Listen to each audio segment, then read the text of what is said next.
नमस्कार, मैं हूं अंकुर और आप देख रहे हैं सत्य हिंदी का न्यूज बुलेटिन। एक नजर अब तक की सुर्खियों पर। कोविशील्ड के गंभीर दुष्परिणाम किस तरह हैं, क्या इससे प्रभावितों को मुआवजा दिया जाएगा और क्या इसकी जांच के लिए कमेटी बैठेगी? इसकी मांग वाली याचिका पर सुनवाई के लिए सुप्रीम कोर्ट तैयार हो गया है। बता दें, एस्ट्राजेनेका की वैक्सीन के फॉर्मूले में गंभीर दुष्प्रभाव की बात ब्रिटेन में कबूली गई है। इसके बाद भारत में कोविशील्ड वैक्सीन को लेकर गंभीर चिंताएं उठने लगी हैं। इसी को लेकर सुप्रीम कोर्ट में याचिका दायर की गई है। याचिका में ऐसे उदाहरणों का दावा किया गया है जहां टीका लेने वाले भी विकलांग हो गए और सरकार से उनके लिए भी मुआवजा देने का निर्देश देने की मांग की गई है। इस याचिका का सुप्रीम कोर्ट ने संज्ञान लिया है। हालांकि सुनवाई की तारीख तय नहीं की गई है, लेकिन सीजेआई दीवा चंद्रचूड़ ने इस मुद्दे को स्वीकारा है। झारखंड के पूर्व मुख्यमंत्री हेमंत सोरेन ने अब सुप्रीम कोर्ट का दरवाजा खटखटाया है। दरअसल हाल ही में सोरेन ने अपनी गिरफ्तारी को चुनौती देने वाली एक याचिका हाईकोर्ट में दाखिल की थी, जिसे अदालत ने खारिज कर दिया था। इसी के खिलाफ सोमवार को पूर्व सीएम ने सुप्रीम कोर्ट का रुख अपनाया है।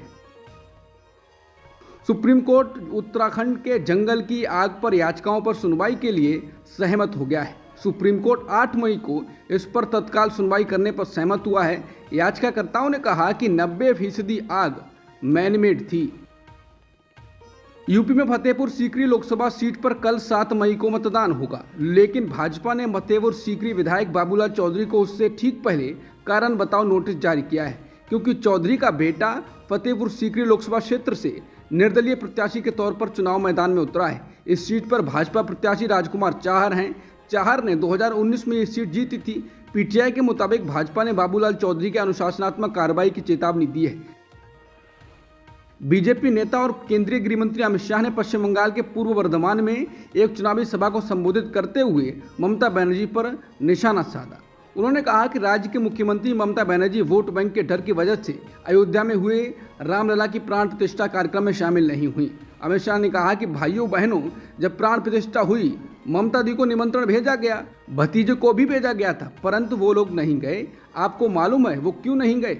मालूम है दुर्गापुर वालों, मैं बताता हूँ कि वो अपने वोट बैंक से डरते हैं। उनकी वोट बैंक कौन सी है आपको मालूम है ना?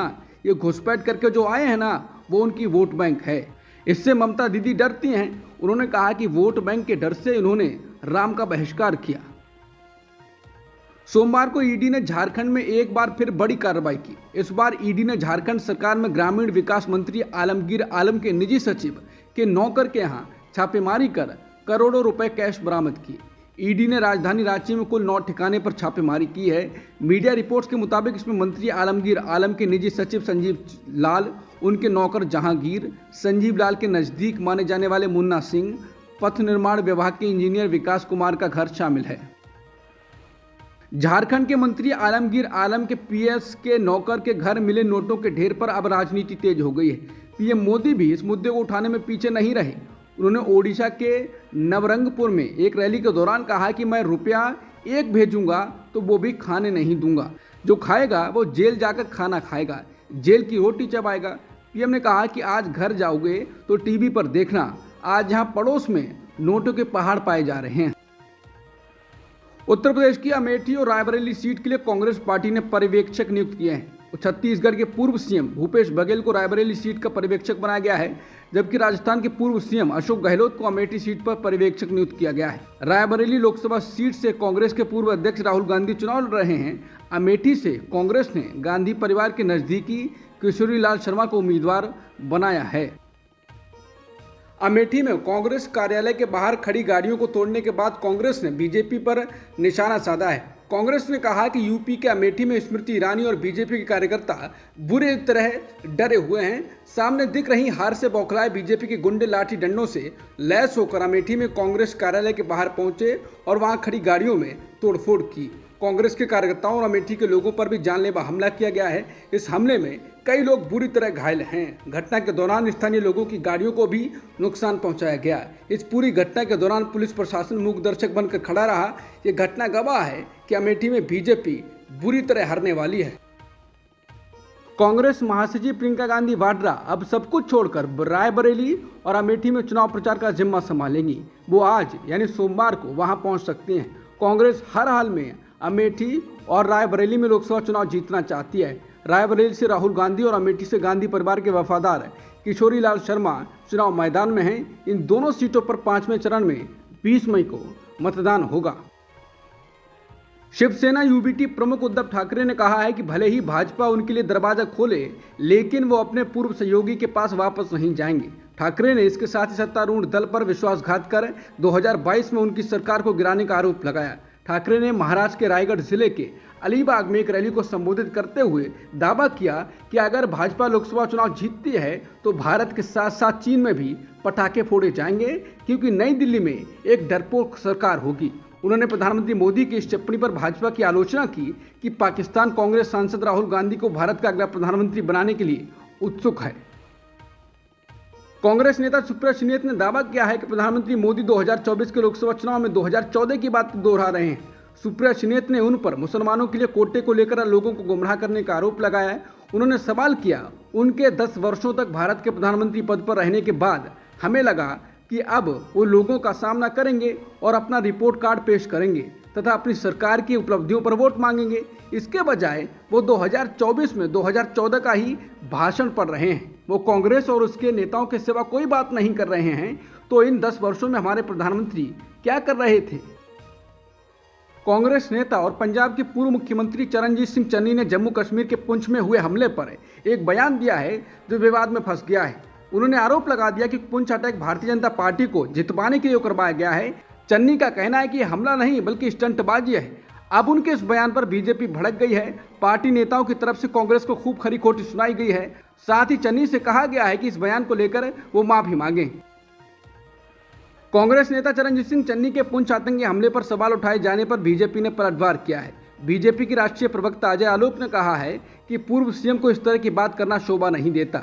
अजय आलोक ने कहा कि देश के जवानों पर, सेना के जवानों पर, एयरफोर्स के जवानों पर घटिया राजनीति कांग्रेस पार्टी कर सकती है।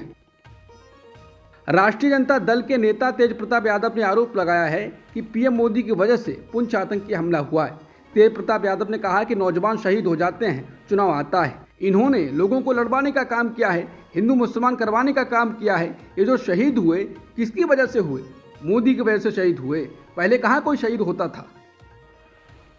उत्तर प्रदेश के जौनपुर लोकसभा सीट से बहुजन समाज पार्टी ने एक बार फिर अपना टिकट बदल दिया है। बहुजन समाज पार्टी ने यहां से निवर्तमान सांसद श्याम सिंह यादव का टिकट काटकर श्रीकला रेड्डी को चुनावी मैदान में उतारा था। अब श्रीकला रेड्डी का टिकट काटकर एक बार फिर श्याम सिंह यादव को चुनावी मैदान में उतार दिया गया है। प्रधानमंत्री मोदी ने ओडिशा के बहरामपुर में एक चुनावी रैली को संबोधित करते हुए जमकर विपक्ष पर हमला बोला। पीएम मोदी ने कहा कि मैं आज ओडिशा भाजपा को बहुत बहुत बधाई देता हूं। ओडिशा भाजपा ने ओडिशा की आकांक्षाओं को, यहां के युवा सपनों को ध्यान में रखते हुए, यहां की बहनों बेटियों के सामर्थ्य को ध्यान में रखते हुए बहुत ही विजनरी संकल्प पत्र जारी किया है। आप जानते हैं कि भाजपा जो कहती है वो करके दिखाती है। इसलिए यहाँ सरकार बनने के बाद हम पूरी शक्ति से संकल्प पत्र में की गई घोषणाओं पर अमल करेंगे।